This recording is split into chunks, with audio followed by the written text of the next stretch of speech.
Hello, আসসালামু আলাইকুম। আজকে আমি আপনাদের সাথে শেয়ার করব মালাই চপ রেসিপি।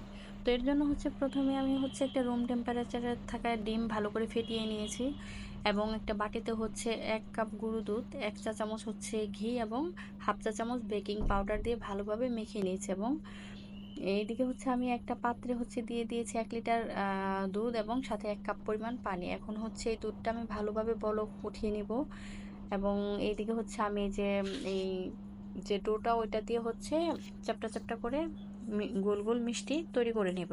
তো এই তো আমার মিষ্টিগুলো মোটামুটি তৈরি হয়ে গিয়েছে। তো এইদিকে যে দুধটা আমি চুলায় দিয়েছিলাম, এটা যখন ফার্স্ট বলক উঠবে ঠিক তখনই আমি মিষ্টিগুলো ওয়ান বাই ওয়ান করে সবগুলো দিয়ে দিব। তো এই তো আমার মিষ্টিগুলো আমি দিয়ে দিচ্ছি। তো দেখা যাচ্ছে যে সবগুলো মিষ্টি দেওয়া হয়ে গেলে আমি একটি ঢাকনা দিয়ে এটা ঢেকে দেব। তো এভাবে ২০ থেকে ২৫ মিনিট জাল করার পর আমি একটা মিষ্টি উঠিয়ে দেখবো যে এটা হয়েছে কিনা। তো আমার মিষ্টিটা হয়ে গিয়েছে, তো ভিতরটা ফুটে গিয়েছে।